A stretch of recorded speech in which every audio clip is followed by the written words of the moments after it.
Matt Bernier with the DRF Bets Race of the Day for Friday, March the 9th. Race number 5 at Aqueduct, a $50,000 claiming event on the main track, going 6.5 furlongs. Before we dive into the field, I'd encourage you to head on over to drf.com/join and take a look at the latest promo deal from DRF Bets. Enter the promo code TV150. You get a $150 sign-up bonus. Again, drf.com/join. The promo code is TV150. Here is the field race of the day. You've got a field of 9. These are some old hard hitters. These are 4-year-olds and up. Again, 6.5 furlongs on the main track at Aqueduct. You can head over to the Race of the Day page, download free formulator past performances. We'll go through this field in post position order, starting with the number 1 Rockford. Goes out for Bruce Levine. Levine claimed this horse most recently off of Edward Barker. 2 starts back, had the horse claimed away from him by Edward Barker. So this one's a reclaim here. That's always kind of an interesting angle. I thought the most recent run was in a 40 claimer. Thought it was okay, pressured the pace throughout, early with the lead change, popped back to the left lead late. Stride was shortening at the end. I know it was a mile. Now getting back to 6.5 is probably going to be beneficial. Still one of those instances where I didn't love the race. I think the horse is honest. He's going to show up and run. There's just a part of me, though, that says I don't know if he's a prime win candidate, and what could be sort of a middling number. He's not one that I'm particularly interested in on top. I will be using him underneath, though. The number 2 is Old Upstart, another horse coming out of that most recent run that we saw the number 1 horse run in. This horse was claimed from Steve Asmussen by Carlos Martin. Carlos Martin, a good trainer. Barnes a little bit on the chilly side right now, 1 for 25, but you've had 11 instances where they've run second or third. For what it's worth, the winner that day between the race, anyway, coming out of the Old Upstart and Rockford race that was back on February the 18th, the horse has come back. The winner, anyway, Wake Up Malibu, has earned a 93 buyer in his next start. Old Upstart was beaten as the 7-5 favorite that day.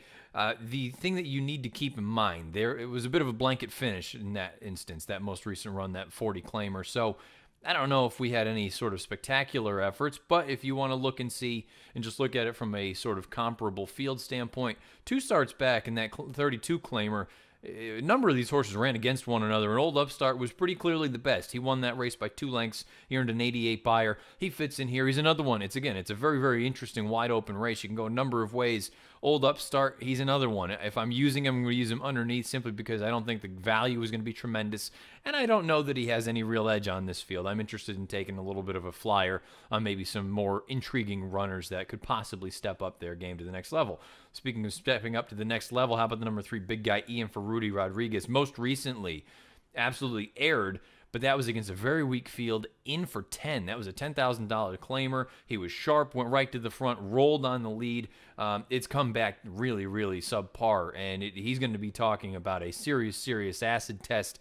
Rudy, for what it's worth, to get a positive formulator fact, past 5 years, dirt winner last out, 50% claiming tag jump at Aqueduct, 5 for 14 with a 176 ROI. Again, the reason that the ROI is as short as it is, a number of these runners are short prices. Trevor McCarthy maintains the amount.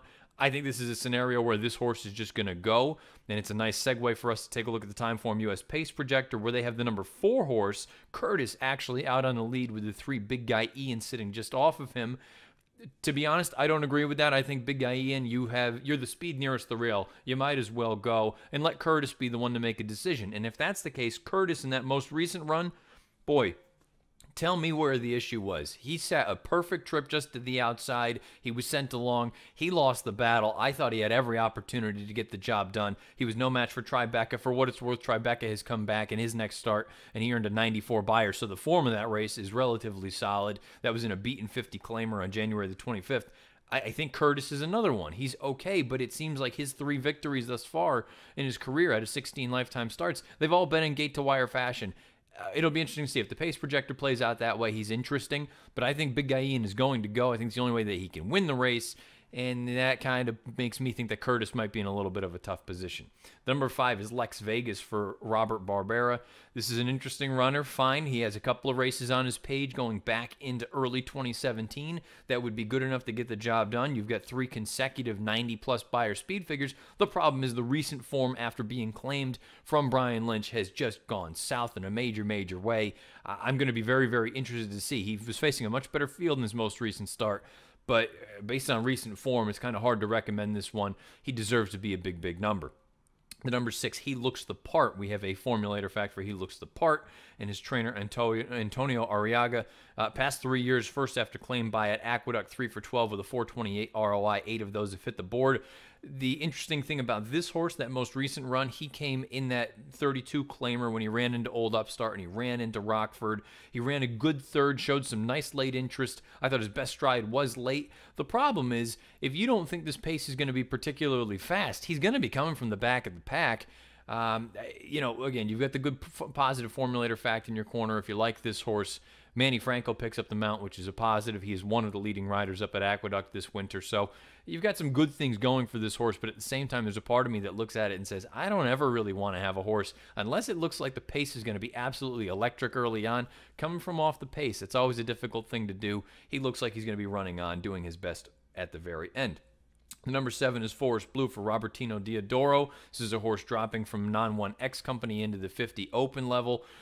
You can look at it and say that his last couple races, they haven't worked out, but he's also been facing better horses. Westwood, in his most recent start, he won his next start with a 92. The fourth place finisher came back and earned a 92 buyer as well in his next start. So maybe that little bit of class relief getting back to a more reasonable level, and you can see he clearly has a number of buyer speed figures that are good enough to win in a spot like this, multiple 90-plus buyers. So Forest Blue, if you think that he could sit out some sort of a nice trip, let the 3 and the 4 go off, he sits maybe 3 or 4 lengths off of it and tries to come with some sort of a run rounding the far turn, he's interesting. Throw Diodoro out at your own risk because, again, 28%, hard not to use a horse trained by Robertino Diodoro. The number 8 is Morning Buzz, claimed by Edward Barker out of his most recent start. He used to be in David Duggan's barn. That was in a 25 claimer. He was disqualified, although he finished first. It was a disqualification that I think was warranted. Manny Franco had the mount that day. Interesting that Franco is off in this spot. He goes and stays on the number 6 in this spot. He looks the part. Morning Buzz, though, he's an interesting horse because he's getting significant class hike. He's going into a hot barn. Edward Barker's clipping at about 21% at this Aqueduct meeting. He has nice tactical speed. The problem is, from a speed figure standpoint, he's a little bit on the light side. So this is going to be the major acid test. He's going up in class. He's yet to really run all that fast, but you can go back to late 2016. He's won at this level before, albeit not in New York. He won in Kentucky for $50,000 going 2 turns at Churchill Downs. So at one point in his career, he could do it. We'll find out if there's still any sort of juice in the tank, because that most recent run, I thought it was good. He dug in gamely, but he deserved to be disqualified. Now he takes a serious jump from 25 up to 50. And the number 9 is Bolita Boys, the other entrant in here for Rudy Rodriguez. This is a horse that he does his best running from slightly off the pace, and maybe even more than slightly, probably 6-7 lengths off of it. So he would appreciate some pace help up front. You see that big guy Ian is in here, trained by Rudy Rodriguez. Again, I believe he has one way to go. Trevor McCarthy's going to probably send him, I would imagine. And again, that pace projector, whether it's 3-4 or 4-3, they're going to be the ones that are forwardly placed. Bolita Boys, at his best, can run. His 2 most recent starts, I don't want to hold those against him because they were against much better horses. You go 3 and 4 starts back, 3 starts back. Chiavarelli just ran a hole in the wind that day. He looked really, really good. But Bolita Boys ran very, very well to run second. That was at the 50 level, and then you go 4 starts back when he was in the maiden claiming 40. He got the job done at 6-1 over a couple of interesting runners in there. Still KRZ as well as Chiavarelli, who came back to win in that subsequent start. So I think Bolita Boys, if they throw it down early, he can seriously come with a nice run. The question is the pace going to be fast enough to really help accentuate that late kick? You can say that for a couple runners in this spot. The 5th at Aqueduct on Friday afternoon. Let's take a look at who I decided to go with in here. I'm going to go with the 8. I think the 8 is an interesting runner. Morning Buzz, again, he's getting the class test. He's going to need to step up from a speed figure standpoint, but I like that if the 3 and the 4 go, I think he can be in that position. Dylan Davis picks up the mount, leading rider up there at Aqueduct. He's had a really just sort of a breakout sort of campaign here up at Aqueduct over this winter. So I think Davis is in good form. Barker, really hot barn, off the claim. I think this horse can sit a good trip. Whether he's good enough or not, we'll find out. But I do think he'll offer some fair odds in this spot. I would play him probably in that 6-7 to 1 range. Anything less than that, I would have to think twice. I'm going to go 8-9-7-1 in the Friday DRF Bets Race of the Day. And one more time, we'll encourage you to head on over to drf.com/join and use the promo code TV150. Take a look at all the latest stuff over on DRF Bets, and using that promo code, you can get up to a $150 sign-up bonus. DRF.com/join is the address. The promo code TV150. The 5th at Aqueduct. It's the DRF Bets race of the day on Friday. Scheduled post time is 3:23 Eastern. Good luck.